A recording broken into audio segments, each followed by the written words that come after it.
Hello my dear students, welcome to ICSE, WBBSE and CBSE Solution by Prudence Coaching. I, Momita Bar, a teacher of mathematics in this renowned institution, going to teach you mathematics in an innovative and creative way that will make the subject easy and interesting for you.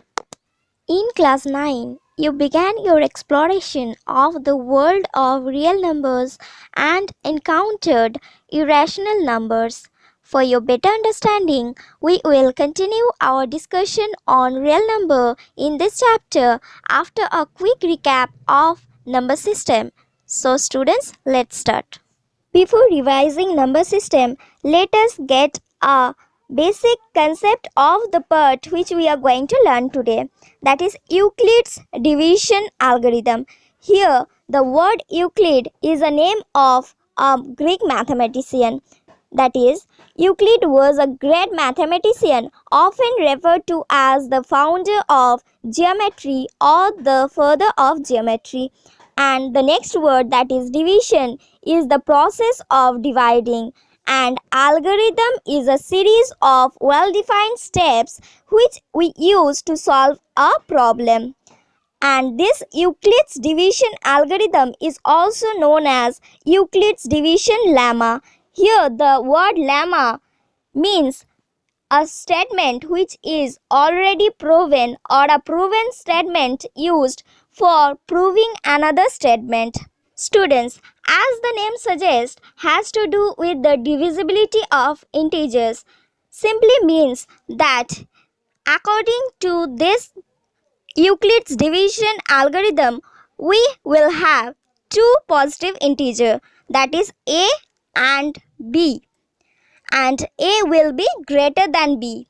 We have to divide a by b, and in that case we will get a remainder r. And this remainder r can be equal to 0 or greater than 0, but it will always less than b. So, according to Euclid's division algorithm, we will have two positive integers. One of them is a, which can be divided by another positive integer b in such a way that it leaves a remainder r that is smaller than b and greater than or equal to 0. Many of you can probably recognize this as usual long division process. That means Euclid's division algorithm is also known as long division process. Although this result is quite easy to state and understand, it has many applications relating to the divisibility properties of integers. So students, let us begin our exploration.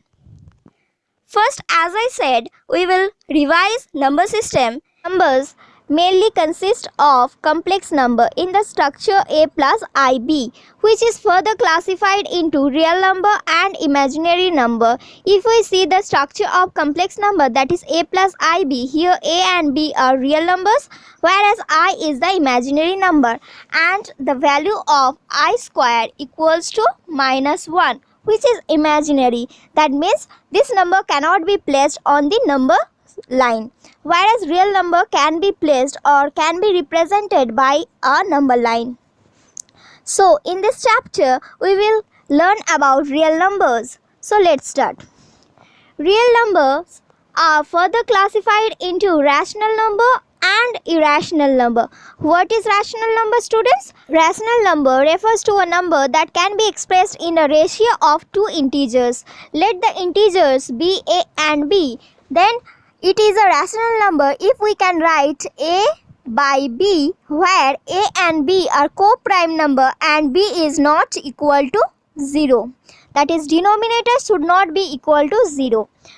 And rational number can be finite or recurring decimals. Some of the examples of rational number are 1 by 9.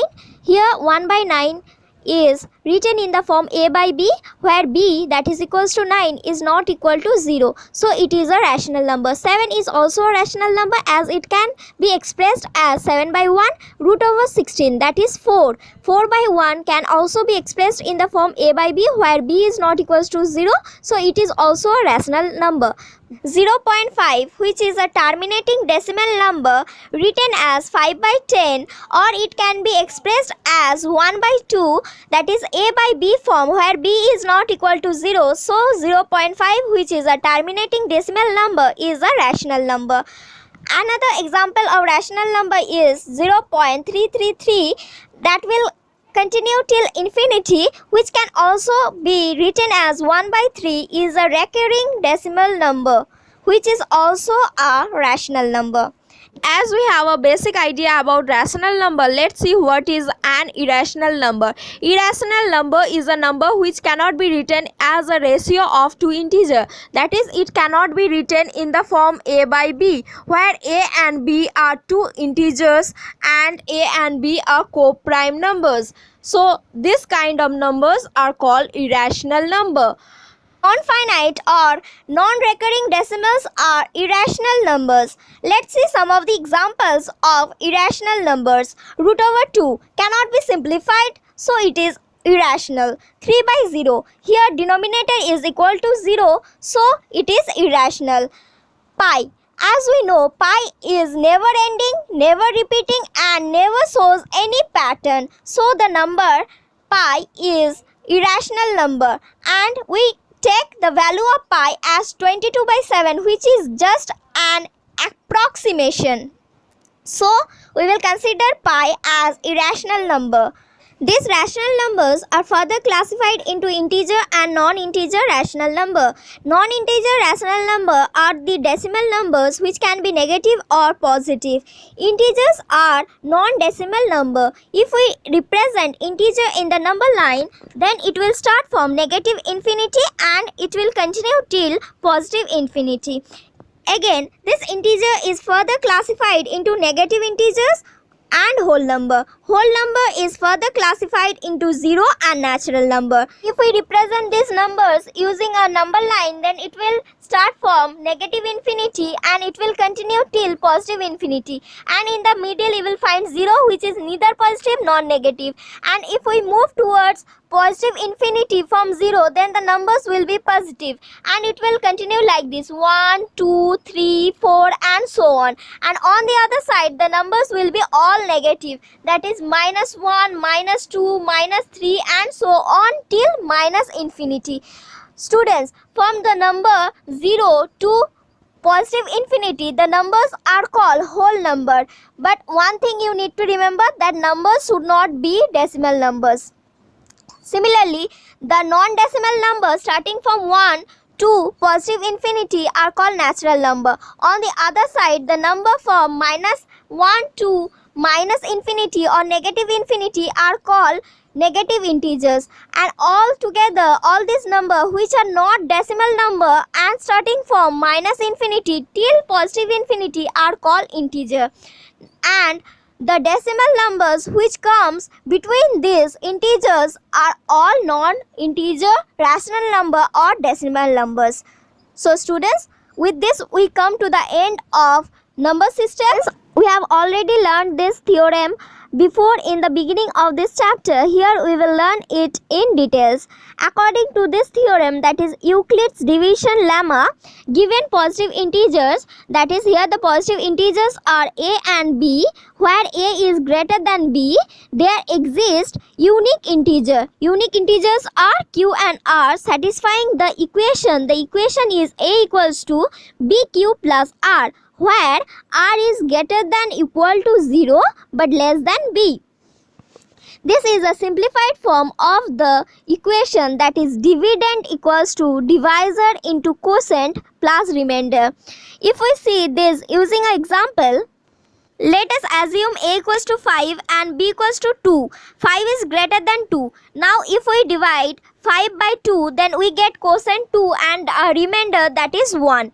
Now according to this theorem, if we multiply b into q, that is 2 into 2, we get 4, plus 1, that is our remainder, we get 5, which is our dividend. So it satisfies our theorem, that is a equals to bq plus r, where a is the dividend and b is the divisor, q is the quotient and r is the remainder. And we should always remember that this r, that is remainder, should be less than 2, that is our divisor, or it may be greater than or equal to 0.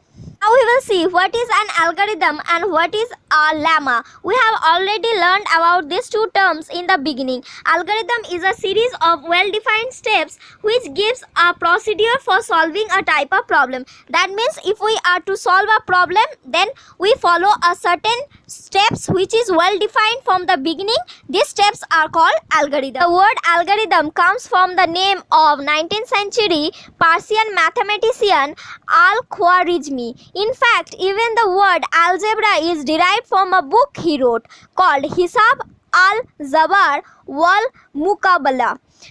Now students, we will learn what is lemma. Lemma is a proven statement used for proving another statement. That means lemma is a statement which is already proved and we will use that particular statement to prove another statement. This proven statement is called lemma. Now we will see Euclids Diviation algorithm, which is a technique to compute highest common factor, that is HCF of two given positive integers. Let the given positive integers be a and b. Now we need to find a largest positive number which is the HCF of a and b, which will divide a and b completely without leaving any remainder. This is called HCF. So let us state Euclids division algorithm clearly. To obtain the HCF of two positive numbers, that is a and b, with a greater than b, follow the steps below. Step 1. Apply Euclids division lemma to a and b. So we find whole numbers q and r such that a equals to bq plus r, where r is greater than equal to 0 but less than b. Step 2. If r is equal to 0, b is the HCF of a and b.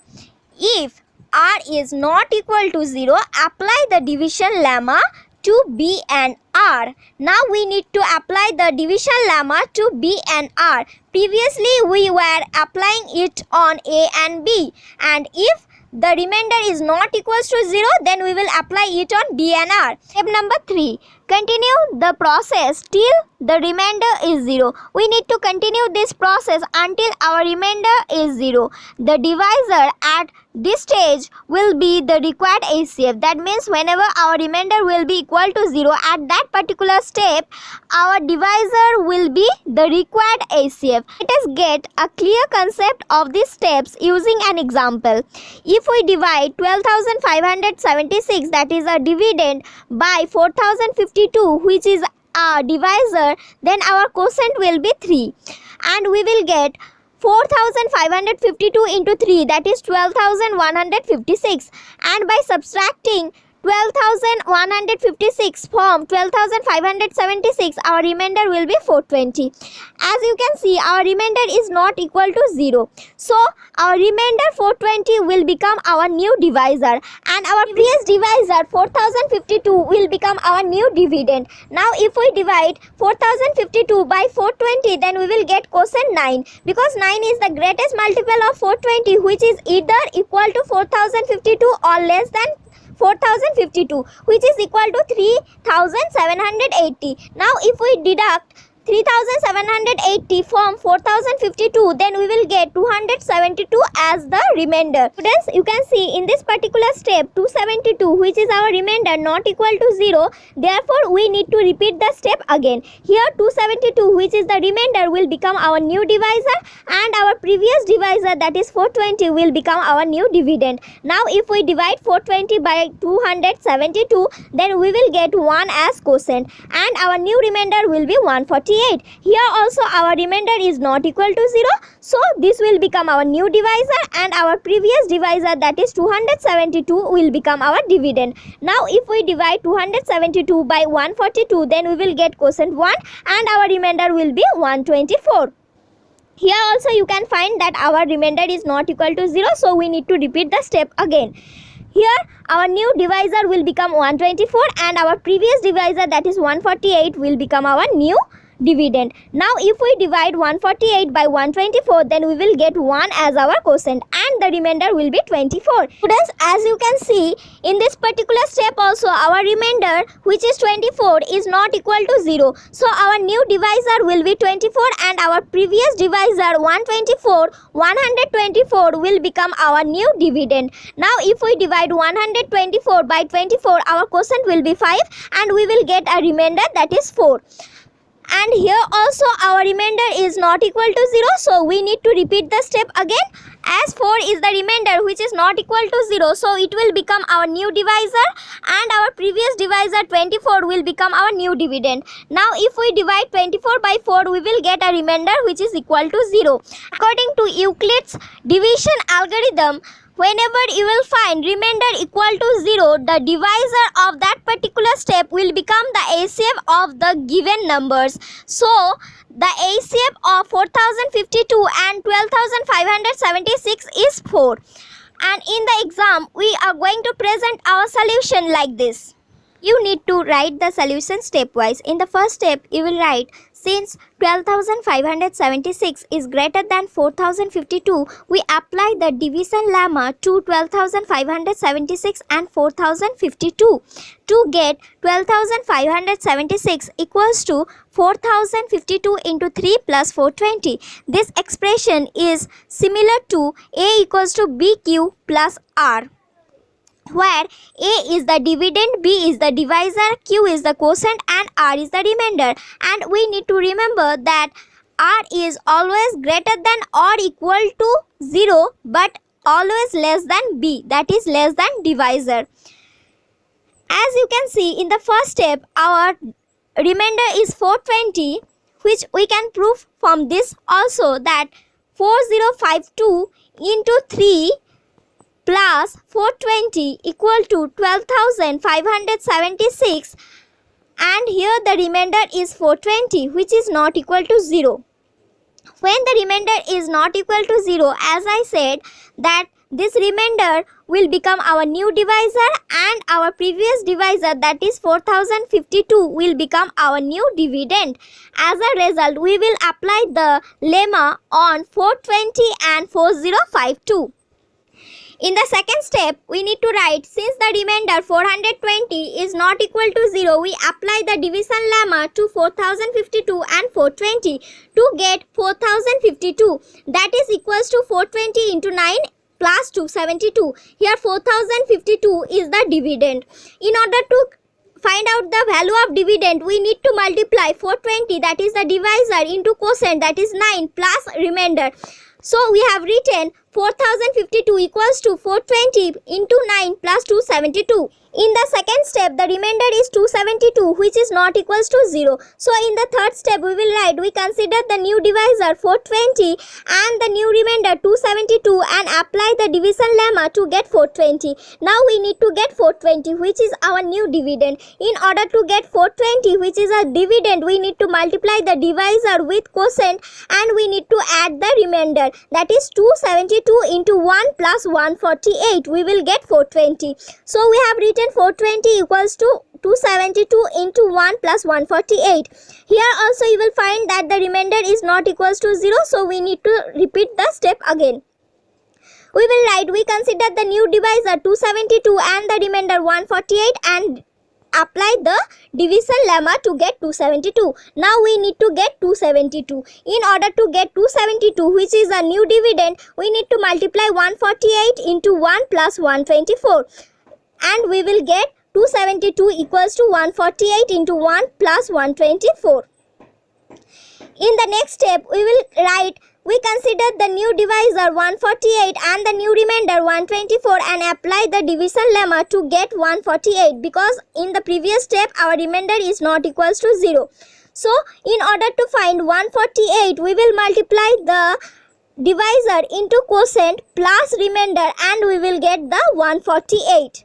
So we have written 148 equals to 124 into 1 plus 24. As you can see, in this particular step also our remainder is not equals to 0. So we need to repeat the step again. We will write, we consider the new divisor, that is 124, and the new remainder 24, and apply the division lemma to get 124. Now we need to get 124. In order to get 124, which is a dividend, we need to multiply the divisor with the quotient, that is 24 into 5 plus remainder, that is 4. By doing this, we will get 124. So we can write 124 equals to 24 into 5 plus 4. Here also you will see that 4 is the remainder which is not equals to 0. So we need to repeat the step again. We will write, we consider the new divisor 24 and the new remainder 4, and apply the division lemma to get 24. Now we need to get 24. In order to get 24, which is a dividend, we need to multiply the divisor, that is 4 into 6 plus the remainder, that is 0. Here the remainder becomes 0. So we will write 24 equals to 4 into 6 plus 0. As you can see, our remainder in this particular step is 0. So we need to write the remainder has now become 0. So our procedure stops. Since the divisor at this stage is 4, the HCF of 12,576 and 4,052 is 4. You can see that the divisor in this particular step where the remainder is 0 is 4. So the HCF of 4,052 and 12,576 will be 4. So my dear students, by following these simple steps, you can easily find out the HCF of given two integers using Euclid's algorithm. And one thing you must remember, that before writing these steps, you must perform the rough work. That is, you must perform this rough work before writing the steps. It will be easier for you to write the steps. My dear students, one more thing you will notice here, that is the 4, which is the HCF of 4052 and 12,576, is also the HCF of 4052 and 420. It is also the HCF of 420 and 272. 4 is the HCF of 272 and 148. 4 is also the HCF of 148 and 124. And similarly, 4 is the HCF of 124 and 24. Students, if you are asked to find out the HCF of 24 and 4, it will be 4. And with this, we come to the end of today's class, and this is the homework based on today's class which you need to do in your notebook. After doing the homework, you will write the answers in the comment section. If you have any doubt regarding today's class, then you can share it in comment section. And one thing you must remember, that you need to watch this video once again and note down all the important informations given in this video. And your next class will be based on exercise 1.1 of your NCERT book. So students, keep practicing, keep improving. Thank you.